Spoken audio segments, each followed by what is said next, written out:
Yo, what is going on, guys? It's Bruin Steel here, and this is going to be my first post-game video of the NFL season of my Pittsburgh Steelers. And the Pittsburgh Steelers win a thriller in overtime over the Bengals, 23-20. I have no words right now.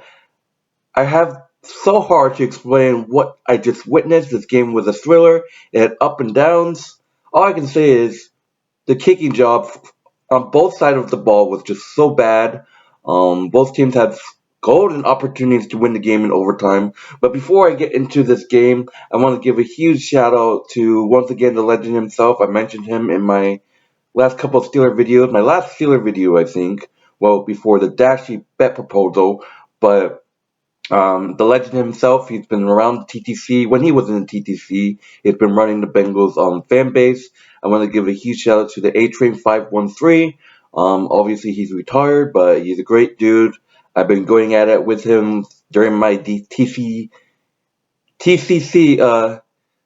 I've been going at it with him in my TCC. You know, TTC days. So give a shout out to the A-Train 513, and I want to give a huge shout out to Dashi, the mask Dashi. I saw your video. It was a great bet. It was a great game. Thank you for paying up your bet. I want to give a huge shout out to you, Dashi. After A-Train left, you put the fan base on your back. You're the only Bengals fan that have came out every single hate week. I have tremendous respect for you, obviously. So I want to give a huge shout out to Dashi. Obviously, I saw your chug the soda bet. I was hoping that you actually chug it without any interruptions, but it was hilarious with the burps and the interruptions. But let's get into this game. So, Mitch Trubisky started in this game, and look, I'm not gonna, bash Mitch the first game. I mean, this is his first game as a starter for the Pittsburgh Steelers, and look, I gotta tell you, this defense deserved a round of applause. The defense was unbelievable. The first half, I think it was one forced fumble by T.J. Watt, and then there were four interceptions. The first one was Minkah Fitzpatrick picking off Joe Burrows to a touch pick six. The first ever touchdown of the season is a pick six by Minkah Fitzpatrick. I'm like, oh my god, what a way to start the season. You're up 7-0. Second pick was a pass that was tipped. DJ Watt with the interception. I believe it was, no, Joe Burrow threw a pass to Cameron Sutton with the interception, and then the third interception was to DJ Watt. It was a short pass, kind of got tipped. DJ Watt with the catch. And the fourth one was an unbelievable catch by Witherspoon. Four interceptions, 7 sacks. Joe Burrows.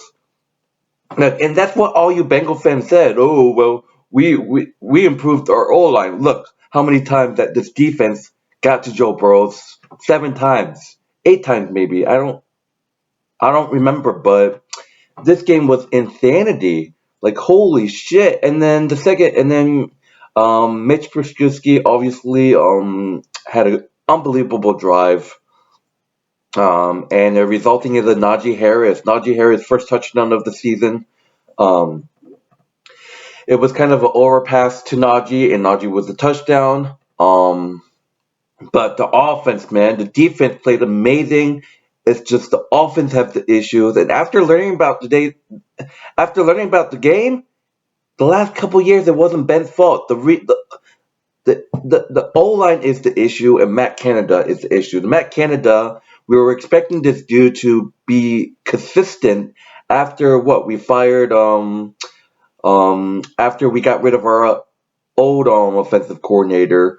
Todd Haley was a freaking bum when we had him, and then Randy Fittner. Obviously, he had to get out of there because he kept going play after play, and now we're back in the beginning because Randy Fittner can't look. I love what Mike Tomlin and Matt Canada has been doing with the offense in the first half, and then the second half comes. Where did it go? It like disappeared. You're just too consistent. You just can't make You made great plays in the first half. You come back in the second half, you don't know what the fuck are you doing. Like, how is that even possible? Like, holy shit. And but on top of that, the end of the game, the defense got completely bummed out, and then obviously I want to talk about the huge thing. DJ Watt goes out with the injury, and you can hear him saying that I tore my patellar, whatever it's called, is the muscle, like this part of the body.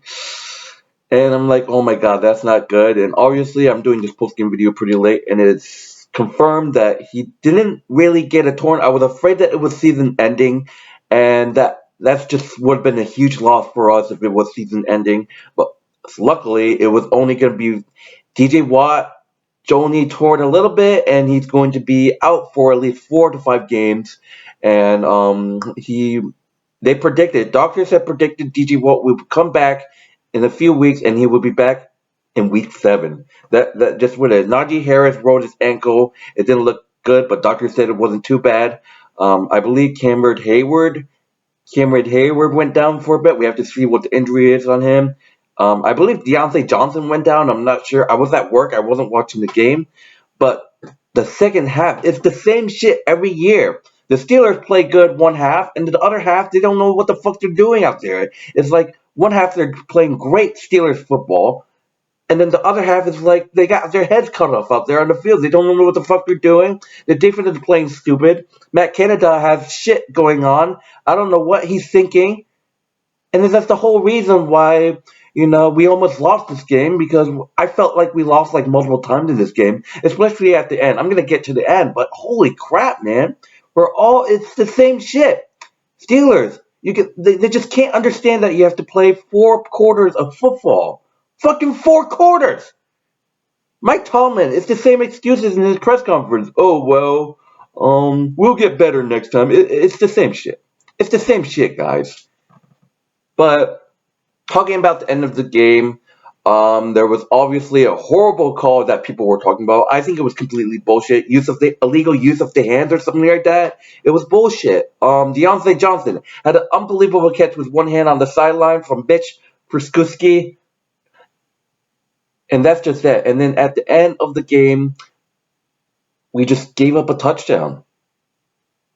And and I'm like, oh my god, are we seriously going to lose this? Really? But out of nowhere, Minkah Fitzpatrick with the field goal block. And I was going ham when I saw that. Minkah Fitzpatrick's got to be Defensive Player of the Week. This dude was on fire. A blocked field goal by Minkah Fitzpatrick. It just... And it's going to overtime.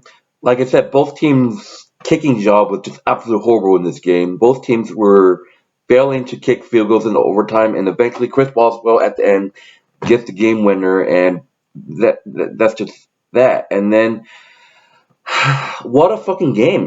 That's the old classic game of Bengals and Steelers. But anyways, we got the Patriots next. They got their ass kicked, and we have a home opener against the Patriots next week, and we're going into that game 1-0. A win is a win. I'm not going to talk about too much about the game. That's what I said. Obviously, TJ Watt, thank God it's not a season-ending injury. We have to see Najee Harris, Heyward. I don't know who else got an injury. There's a lot of injuries that hurt us. I might have missed because there's a lot of them, but hopefully they're all get healthy and well. Obviously, you're going to miss DJ Watt. Anyways, I am Bruno Steer here. This is my post-game video for the Steelers. Thank you guys for watching, and I'll see you guys next week after the Patriots and Steelers game. I'll do my post-game video. But anyways, this is my post-game video. I hope you guys enjoy. I am out.